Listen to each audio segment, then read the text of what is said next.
안녕하세요. 제 이름은 이명자입니다. 저는 71살 할머니입니다. 작년까지만 해도 중소기업에서 격리과장으로 일했지요. 25년을 한 회사에서 근무했어요. 결석은 단 하루도 없었고 지각은 딱 3번뿐이었습니다. 그것도 다 지하철 파업 때문이었지요. 저는 완벽주의자였어요. 지금도 그렇습니다. 89년에 회사에 입사했어요. 그때는 제가 37살이었습니다. 그전에는 아이들 키우느라 경력이 단절되었었죠. 그래서 국민연금 가입 기간이 짧아 지금 받는 연금이 많지 않습니다. 매달 84만 원이 전부예요. 그래도 다행히 개인보험연금도 있어서 매달 35만 원을 더 받고 있습니다. 총 119만 원으로 생활하고 있어요. 퇴직 직전에는 월급이 320만 원이었습니다. 25년 동안 성실하게 일한 결과로 받은 퇴직금은 9,600만 원 정도였어요. 지금은 경기도 의정부에 있는 18평 아파트에 살고 있습니다. 제 소유이고 시세로는 2억 8천만 원 정도 된다고 해요. 예금은 3,100만 원이 있고 작년에 남편이 갑자기 세상을 떠나면서 받은 사망보험금 2,500만 원이 있습니다. 남편과는 50년을 함께 살았어요. 21살에 결혼해서 81살이 된 지금까지. 남편이 갑자기 심근경색으로 세상을 떠났을 때 저는 망연자실했습니다. 매일 아침 일어나면 커피 2잔을 내려 한 잔은 남편 자리에 놓고 다른 한 잔은 제가 마셨어요. 한 달이 지나도 그 습관을 고치지 못했습니다. 아침에 눈을 뜨면 옆자리가 텅 비어 있는 것이 너무나 낯설었어요. 집 안 곳곳에 남편의 흔적이 있었습니다.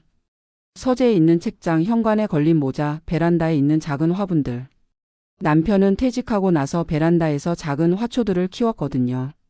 함께 늙어가면서 소소한 행복을 찾아가려 했는데 그 계획이 한순간에 무너져 버렸습니다. 처음 한 달은 정말 힘들었어요. 매일 울었습니다. 아침에 일어나 밥을 차려 먹는 것조차 의미가 없었어요. 혼자서 밥을 먹는다는 것이 이렇게 외로운 일인지 몰랐습니다. 제 건강도 그리 좋지 않았어요. 갑상선 기능 저하증이 있어 매일 약을 복용하고 있습니다. 또 대상포진을 앓고 난 후에 생긴 신경통 때문에 왼쪽 어깨와 등에 심한 통증이 있어요. 골다공증도 있어서 이미 2번이나 척추 압박골절을 경험했습니다. 그럼에도 불구하고 저는 매일 아침 일어나 생활했어요. 그렇게 하지 않으면 미쳐버릴 것 같았거든요. 남편이 떠난 지 2달쯤 지났을 때였어요. 딸아이가 전화를 했습니다. 딸아이는 36살이고 강남에서 남편과 함께 살고 있습니다. 딸의 목소리는 들뜬 듯 했어요. 엄마, 나 임신했어. 의사 선생님이 초음파 보여주셨는데 아기가 정말 건강하대 5달이나 됐대. 저는 기쁨에 눈물이 났습니다. 사실 딸이 결혼한 지 5년이 넘도록 아이가 없어서 은근히 걱정했거든요. 딸아이와 사위는 맞벌이를 하느라 아이 갖는 것을 미루고 있었어요. 그런데 드디어 소식을 들으니 정말 기뻤습니다. 축하해 우리 딸. 정말 기쁘구나. 아빠가 살아 있었으면 얼마나 좋아했을까. 딸아이는 전화 너머로 한참을 울었어요. 아버지가 돌아가신 후 딸아이도 많이 힘들어했거든요. 남편은 딸바보였어요. 딸아이가 예쁜 옷을 입고 나타나면 눈을 반짝이며 좋아했지요. 손녀를 보지 못하고 떠난 남편이 불쌍하기도 했습니다. 그로부터 넉 달 후 딸아이는 예쁜 여자아이를 낳았어요. 이름은 서연이라고 지었습니다. 저는 매일 병원에 가서 딸아이와 손녀를 돌봐 주었어요. 의정부에서 강남까지 지하철을 타고 1시간 넘게 걸렸지만 힘들다는 생각이 들지 않았습니다. 오히려 살아있는 이유를 찾은 것 같았어요. 딸아이가 산후조리원에서 나올 때 저에게 조심스럽게 물었습니다. 엄마, 혹시 우리 아이 좀 봐주실 수 있어요? 내가 6개월 후에 복직해야 하는데 아이를 어린이집에 맡기기에는 너무 어린 것 같아서요. 1년만 봐주시면 정말 감사할 것 같아요. 저는 망설임 없이 대답했습니다. 그럼, 당연하지. 내가 우리 서연이 어떻게 안 봐주겠니? 걱정하지 마. 엄마가 다 할게. 그때는 정말 자신이 있었어요. 회사에서 25년 동안 성실하게 일했던 저였으니까요. 손녀 하나 돌보는 것쯤이야 쉽게 할 수 있을 거라고 생각했습니다. 딸아이의 육아휴직이 끝나고 제가 본격적으로 손녀를 돌보기 시작했어요. 매일 새벽 5시에 일어나 준비를 했습니다. 아침 6시 30분 지하철을 타야 8시 전에 딸의 집에 도착할 수 있었거든요. 딸과 사위는 아침 8시 30분에 출근했기 때문에 저는 그 전에 도착해야 했습니다. 처음에는 힘들지 않았어요. 오히려 기뻤습니다. 작은 손녀가 제 얼굴을 보고 방긋 웃을 때면 세상을 다 가진 것 같았어요. 남편이 떠난 후에 공허함이 손녀로 인해 채워지는 느낌이었습니다. 매일 아침 일찍 일어나 준비하고 왕복 4시간의 지하철 시간도 감내할 수 있었어요. 하지만 시간이 지나면서 몸에 이상 신호가 오기 시작했습니다. 손녀가 6달이 되었을 때부터였어요. 서연이는 점점 무거워졌고 하루 종일 안고 있어야 할 때가 많았습니다. 저는 대부분의 시간을 서서 보냈어요. 서연이가 울면 안아서 걸어 다녀야 했거든요. 그러다 보니 허리와 무릎에 통증이 생기기 시작했습니다. 대상포진 후 생긴 신경통도 악화되었어요. 왼쪽 어깨와 등의 통증이 심해져서 밤에 잠을 이룰 수가 없었습니다. 하지만 딸에게는 말하지 않았어요. 딸이 걱정할까봐, 그리고 무엇보다 딸의 부담을 덜어주고 싶었기 때문입니다. 매일 밤 수면제를 먹어야 잠을 잘 수 있었습니다. 딸이 전화로 엄마, 잘 주무셨어요? 라고 물으면 그럼 푹 잤지 라고 대답했어요. 통증 때문에 1시간 단위로 깨면서도 딸에게는 괜찮다고 말했습니다. 서연이가 9달이 되었을 때 제 건강은 더 나빠졌어요. 갑상선 약을 먹어도 항상 피곤했고 손에 힘이 없어져서 물건을 자주 떨어뜨렸습니다. 하지만 저는 계속해서 손녀를 돌봤어요. 딸과 사위가 바쁜 직장 생활을 하는 동안 저는 서연이의 유일한 보호자였으니까요. 어느 날 서연이를 안고 있다가 허리에 심한 통증을 느꼈습니다. 그날 밤 딸의 집에서 자고 가려고 했는데 너무 아파서 움직일 수가 없었어요. 딸이 병원에 데려가 검사를 했더니 척추 압박골절이 있다고 했습니다. 의사는 최소 1달의 안정이 필요하다고 했어요. 딸은 너무 놀라서 울었습니다. 엄마, 왜 아프다고 말씀 안 하셨어요?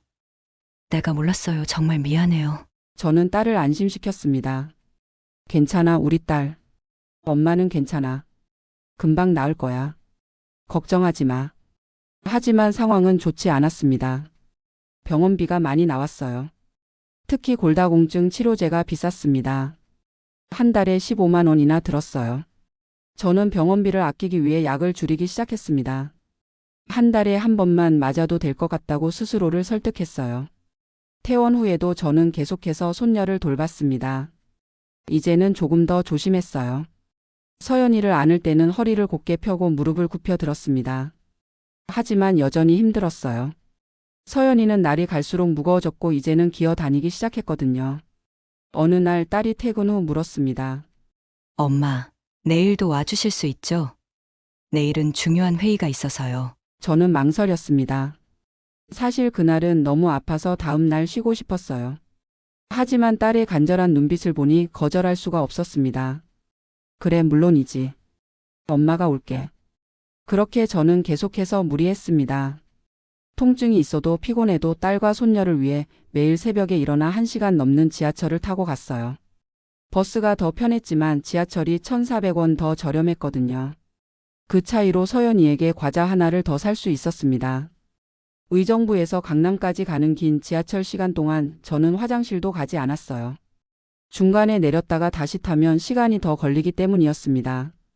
그래서 아침에는 물을 거의 마시지 않았고 화장실이 마려우면 참았어요. 이런 습관 때문에 방광염에 걸린 적도 있습니다. 서연이가 1년이 되었을 때 2번째 척추 압박골절이 발생했어요. 이번에는 더 심각했습니다. 서연이가 소파에서 떨어질 뻔해서 급하게 몸을 던져 잡으려다가 넘어졌어요. 그대로 바닥에 주저앉아 움직일 수가 없었습니다. 다행히 그날은 딸이 일찍 퇴근하는 날이었어요.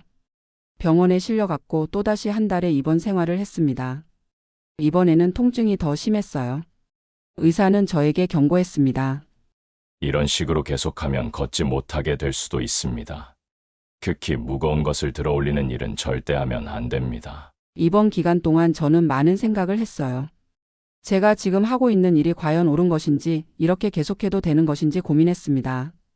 딸도 많이 생각했을 거예요. 하지만 서로 말을 꺼내지 못했습니다.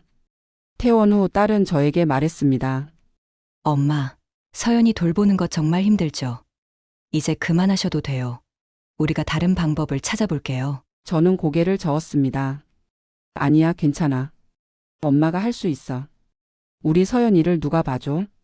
그렇게 또다시 손녀 돌봄을 시작했어요. 하지만 이번에는 상황이 달라졌습니다. 딸이 시간제 보모를 고용했어요. 저는 오전에만 서연이를 봐주고 오후에는 보모가 왔습니다. 그래도 여전히 왕복 4시간의 지하철 시간은 변함이 없었어요. 문제는 경제적인 부분이었습니다. 2번의 입원으로 저축한 돈이 많이 줄었어요. 병원비와 약값으로 1,000만 원 넘게 썼습니다. 그런데도 저는 손녀를 위해 과자와 장난감, 옷을 사느라 매달 30만 원 정도를 썼어요. 제 약값은 아껴서 필요한 것만 처방받았지만 손녀에게는 아낌없이 썼습니다. 어느 날 딸의 친구가 병원에서 저를 목격했어요. 제가 진통제를 처방받으러 간 날이었습니다. 그 친구는 딸에게 전화해서 상황을 알렸습니다. 당연히 딸은 놀랐어요. 저는 언제나 엄마는 괜찮아라고 말했으니까요. 그날 저녁 딸이 찾아왔습니다. 처음으로 진지하게 대화를 나누었어요. 엄마, 솔직히 말해주세요. 지금 많이 힘드시죠? 저는 눈물을 참으며 고개를 끄덕였습니다. 사실 많이 힘들어. 아침에 일어나는 것부터 힘들고 지하철에서 1시간 넘게 서 있는 것도 힘들어. 서연이를 안는 것도 이제는 버거워. 딸은 제 손을 꼭 잡았습니다. 엄마, 정말 미안해요. 내가 너무 이기적이었어요. 엄마 건강이 가장 중요한데. 내 편의만 생각했어요. 그날 우리는 많은 이야기를 나누었습니다. 딸은 어린이집을 알아보고 있다고 했어요. 서연이는 이제 15개월이 되었으니 어린이집에 다닐 수 있는 나이였습니다. 또한 딸이 재택근무를 일주일에 이틀 할 수 있게 되었다고 했어요. 엄마, 이제 주말에만 와주세요. 그것도 엄마가 괜찮으실 때만요. 무리하지 마세요. 저는 마음의 짐을 내려놓는 느낌이었습니다. 사실 지난 1년 동안 너무 무리했어요. 제 몸도 제 마음도 지쳐 있었습니다. 하지만 딸과 손녀를 생각하면 그만둘 수 없었어요. 이제야 솔직하게 말할 수 있게 되었습니다. 그래, 고마워. 사실 엄마도 이제는 나이가 들었구나 싶어. 예전 같지 않아. 우리는 새로운 계획을 세웠어요. 저는 주중에는 의정부 집에서 쉬고 주말에 딸의 집에 가서 하루 정도 머물다 오기로 했습니다. 또한 매일 저녁에는 화상통화로 서연이와 이야기하기로 했어요. 서연이가 저를 잊지 않도록 말이죠. 처음에는 손녀를 덜 보게 된 것이 마음에 걸렸습니다. 죄책감도 들었어요. 하지만 시간이 지나면서 이것이 모두에게 더 나은 선택이라는 것을 알게 되었습니다. 제 건강이 좋아졌고 딸도 더 이상 저를 걱정하지 않아도 되었어요. 무엇보다 서연이는 어린이집에서 또래 친구들과 어울리며 잘 지냈습니다. 어느 날 딸이 말했어요.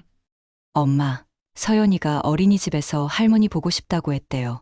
이번 주말에 우리가 의정부에 갈게요. 엄마가 여기 오시는 것보다 우리가 가는 게 더 나을 것 같아요. 그날부터 격주로 딸 가족이 의정부에 왔습니다. 저는 그들이 오기 전에 집을 깨끗이 청소하고 맛있는 음식을 준비했어요.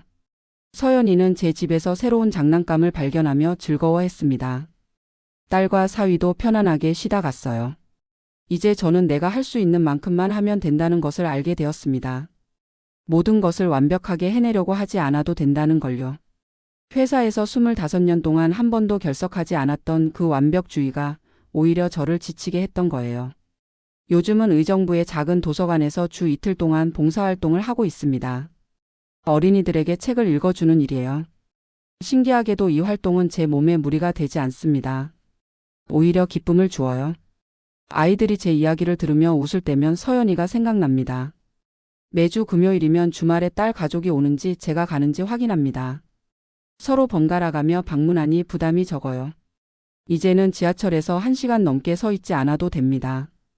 버스도 타고 중간에 화장실도 갑니다. 더 이상 돈을 아끼기 위해 불편함을 감수하지 않아요. 골다공증 약도 제대로 복용하고 있습니다. 딸이 약값을 내겠다고 했지만 거절했어요. 저에게는 아직 남편의 사망보험금이 있으니까요. 이제는 제 건강을 위해 돈을 쓰는 것이 손녀를 위해 쓰는 것만큼이나 중요하다는 것을 알게 되었습니다. 가끔은 서연이가 보고 싶어 마음이 아플 때도 있어요. 특히 밤에 혼자 있을 때면 더 그렇습니다. 하지만 매일 저녁 화상통화로 서연이의 얼굴을 보면 그 그리움이 조금은 달래집니다. 서연이는 이제 할머니, 사랑해. 라고 말할 수 있어요. 그 말을 들을 때마다 가슴이 따뜻해집니다. 남편이 떠난 후 저는 삶의 의미를 잃었다고 생각했습니다. 하지만 서연이를 통해 새로운 의미를 찾았어요. 그리고 지금은 그 의미를 조금 다른 방식으로 찾아가고 있습니다. 꼭 매일 서연이를 직접 돌보지 않아도 저는 여전히 서연이의 할머니이고 딸의 어머니입니다. 올해 70이 되는 제 나이에 저는 비로소 자신의 한계를 인정하는 법을 배웠습니다. 그것이 결코 실패가 아니라는 것도요. 때로는 솔직하게 나는 이제 못하겠다고 말하는 것이 더 큰 사랑일 수 있다는 것을 알게 되었습니다. 매주 일요일 저녁 딸 가족이 의정부에서 강남으로 돌아갈 때면 현관문에서 손을 흔듭니다. 서연이는 차 창문에 얼굴을 바짝 대고 할머니 다음에 또 볼게라고 말합니다. 저는 웃으며 대답합니다. 그래 우리 서연아. 할머니가 기다릴게. 이제는 무리해서 지하철을 타고 왕복 4시간을 오가지 않아도 우리는 서로를 사랑하고 있다는 것을 압니다. 그리고 그것이 가장 중요한 것이라고 생각합니다. 오늘도 저는 화상통화로 서연이에게 동화책을 읽어주었어요. 서연이는 졸린 눈으로 화면을 바라보다가 잠이 들었습니다. 딸이 살짝 카메라를 들어서 자는 서연이의 모습을 보여주었어요. 저는 화면 너머로 손을 뻗어 손녀의 볼을 쓰다듬는 신용을 했습니다. 우리 서연이 잘 자. 할머니가 사랑해. 딸이 속삭였어요. 엄마, 항상 감사해요. 우리 엄마가 제일 좋아요. 저는 미소 지었습니다. 이제는 알아요. 사랑은 꼭 매일 함께 있는 것이 아니라 서로를 생각하고 배려하는 마음이라는 것을요. 그리고 그 사랑은 의정부에서 강남까지의 거리도 신체의 한계도 넘어설 수 있다는 것을 말이에요.